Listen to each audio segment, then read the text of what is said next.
Hello, this is Mr. Stansbury. I'm going to take you through some of the problems on the 3G assignment. First one we're going to take a look at here is number 1. An invertible function f passes through the points -3, 7, 0, 4, and 2, -6. State 3 points which lie on the inverse function f of -1. F to the negative first.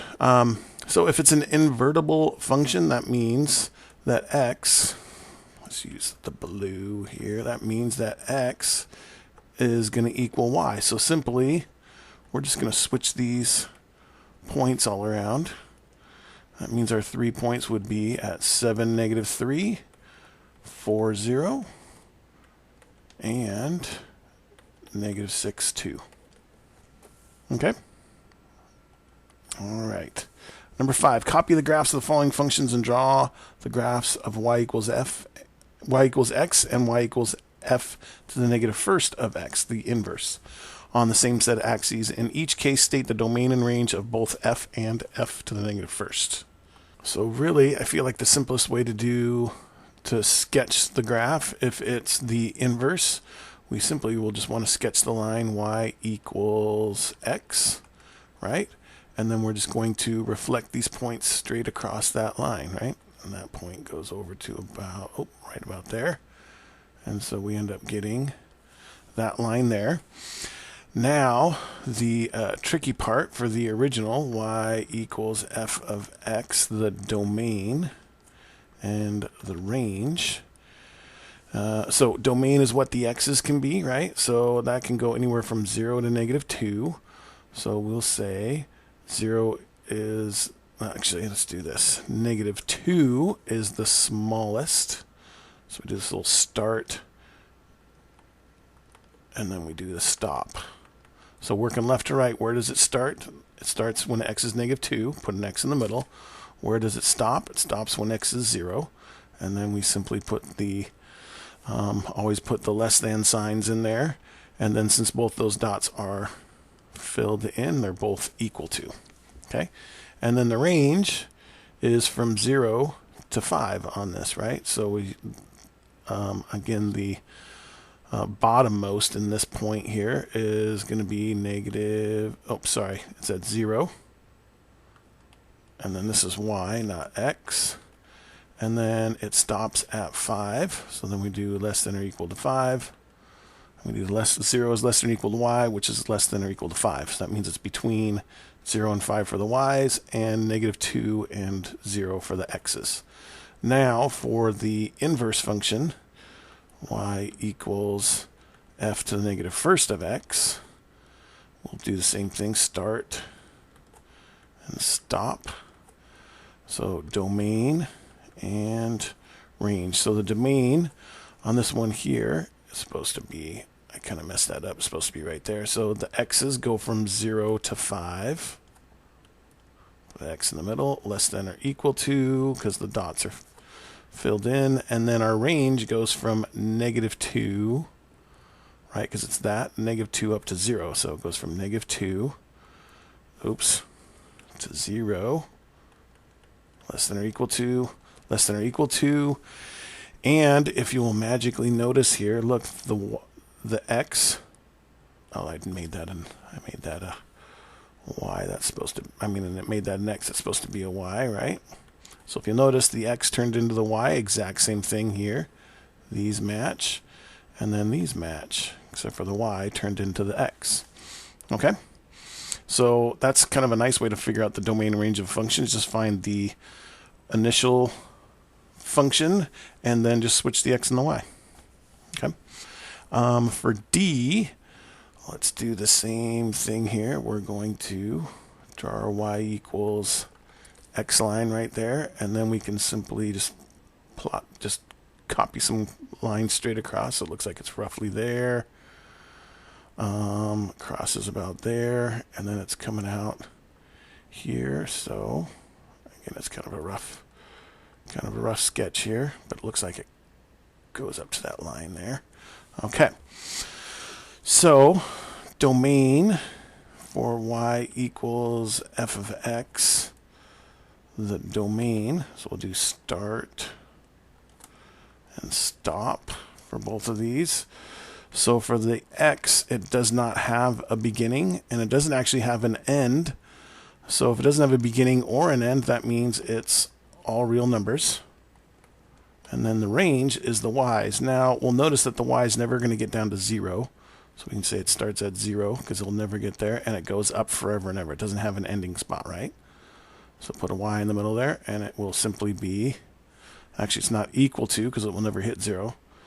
So our domain is the real numbers, and the range is y is greater than 0.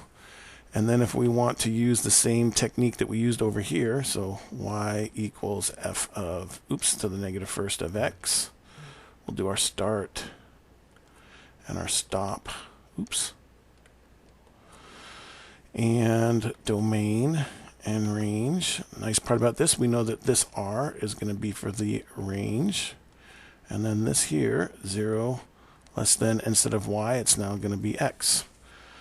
Okay, and then you can always double check it. Domain is the x's. It's going to be greater than 0, and that's what this says. And then the range, it goes down forever and ever and up forever and ever, so that's all real numbers. Okay? Okay. Number 7, a function f of x has x-intercepts -3, 2, and y-intercept 4. Explain why f of x is not invertible. So we can just, use logic to make it make sense, but it's always nice to see what it looks like. So let's just sketch a quick little picture here. So here's the intercepts at -3, +2, and +4 here. So, you can officially draw the little y equals x line here if you want to. And then when we, let's do this, I guess, in green. So when we flip these, switch these points, reflect them over this y equals x, we get this, and then we get that, and then we get this. And here's the big key. Look, these two right here are on the same vertical line. So it's not invertible because it doesn't make a function, right? So since there were two x-intercepts, when we end up turning it around, then this graph becomes, it's not going to be a function. Okay, so that's why it's not invertible, because when you invert it, when you take the inverse of it, it is not a function. Okay? All right, number 10, which of the following functions has an inverse function? So if we, we reflect that over, we're going to look something like that. That's got an inverse. Check. Now, if you take this, look, basically, a really easy way to figure out inverse function, does it pass, in order for the inverse to be a function, it has to pass, instead of the vertical line test, it now has to pass the horizontal line test. I'm going to put that in some quotes here. So it's got to pass the horizontal line test. And look, 1, 2, 3. When we flip that, when we reflect that over the y, x equals y line, we're going to have 3 points all on the same line. In fact, we're going to have lots of them over and over. So this one is not invertible. Okay? All right, last one to take a look at is 11. Consider the function f of x equals x squared minus 2x plus 5. Copy and complete the table of values, and then explain why f of x is not invertible. So we're simply just going to plug these numbers in and see what we get, right? Now, I'm going to kind of show you I wouldn't call it a trick, but I'm going to show you a shortcut on your graphing calculator instead of having to plug this all in over and over, which you can do that too. It will certainly work, but I just want to show you something.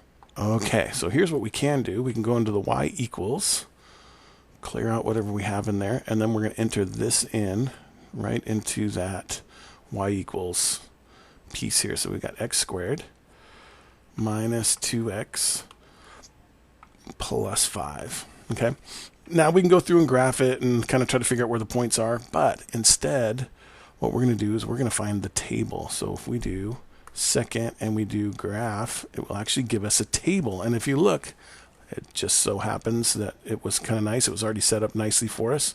So look, we can simply just copy these values straight off of the table, make our life a little bit easier. So -2 is that we got 13, 8, 5, 4, and 5. 13, 8, 5, 4, and 5. Okay.